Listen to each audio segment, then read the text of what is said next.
everyone, I'm here to talk about the subject of you versus you.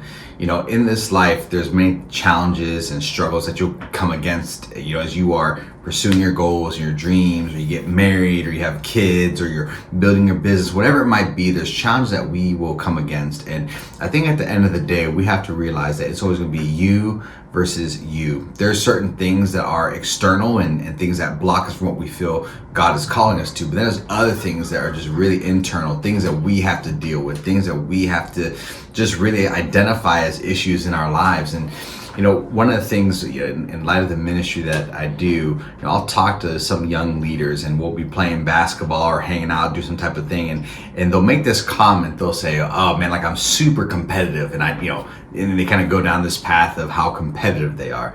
But I've learned something in talking with those people is that sometimes they say, "I'm competitive," but really what they're saying is, "I hate to lose." There's a difference. And here's what I want to say. You know, hating to lose doesn't mean that you're a great competitor. Doesn't mean that you're putting in the practice. Doesn't mean you're putting in the time or the ability to say, this is the kind of person I want to be. But when you are competitive, you're saying, I don't want to lose to anyone. And I'm going to make sure that I'm working as hard as I can to make sure I'm competitive. The people who say, like, you know, I hate to lose, those people, they aren't putting in the time. They just hate the feeling it gives them when they lose. But they're not competitive in their certain craft or field of expertise. So hating to lose is just one aspect, but you have to have a disdain for that feeling so much that you begin to say, I'm putting in the time when no one else is. I'm working hard when no one else is. I'm doing the stuff that when no one's looking, I'm doing it. And so for you, as you think about you versus you, don't be that type of person that just feels like, well, I hate the feeling that this gives me when I lose. But whatever it is in this life, I think we should be competitive to say, I want to be the best version of who God's called me to be. I want to just operate fully with it, professionally and personally. So when you get into that mindset, and you feel like I want to be competitive in that way, a healthy way, there are some things I feel like it will help bring clarity just to that you aren't getting to the place where you are being critical or you're not being judgmental, but you're saying, what can I do in my life? And the whole thought of it's you versus you. You know, Jeremiah chapter 12 verse 5 says this. It says, if racing against mere men makes you tired, how will you race against horses? If you stumble and fall in open ground, what will you do in the thickets near the Jordan? There are moments, you know, this is God talking to Jeremiah and just the greatness that God had for Jeremiah and just his own journey, which I won't break all that down. But for Jeremiah, he was in this place of he had to make some decisions of what he was going to do, what God asked him to do, or was he going to be in a place of making excuses, or was he going to be in the place of just giving reasons why, the external reasons why this wasn't going to happen or this wasn't going to happen.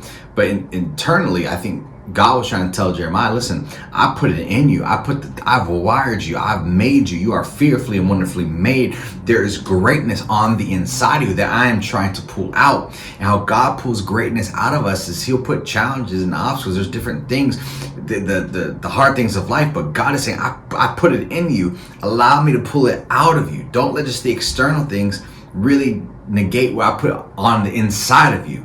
So understanding that and grabbing a hold of that you know, God isn't up, you know, in heaven comparing you to other people. God is saying, well, I wish you're more like that person. I wish you're more like that person. No, God has made everybody. But for you specifically, he's saying, I have a specific job. I have a specific purpose. Man, I love just a couple days ago, when Jalen Hurts was in Super Bowl, they're talking about, you know, he said, I had a purpose before you had an opinion. We have to remember that kind of mindset that God has given us this purpose. And so when God's pulling the greatness out of you, don't be afraid when it looks like adversity or struggles or challenges or people coming against you. Be encouraged. You know, confidence in God and how he wired you comes through time. You need to have time with God to say, listen, I felt underskilled. I felt like I couldn't make it. I felt like I wasn't going to be able to do what you asked me to do. But God, I'm trusting you. I'm trusting if you put me in the arena, I'm trusting if you put me in that spot, that I'm going to win. And maybe it doesn't look like I think it's going to win, or maybe I suffer a couple losses. But God, I trust you with my losses and my victories. So as you go about, your week and your months, and you're so fresh in this new year, remember, it's you versus you. that God has put things in your heart. He's put desires and passions in your heart for you to pursue, for you to go after. So don't sabotage it. Don't feel like, well, I don't know if God's going to come through, or I don't know if this is really for me. If God's put it in your heart, pursue it and know that God's going to bring it to you in your timing. It is you versus you. And when God is the forefront of that, and you understand that it's not just you just having better, willpower, just thinking about it differently, but saying, God, I know you put it in me. So even though these things are coming against me, and I'm not going to give energy to it, but God, I'm going to say, Lord, help me to pursue what you have, and help me understand that when you're on my side, there's nothing I can't do. So I appreciate you guys listening to this. I hope it's encouraging to you, and I will catch you next time.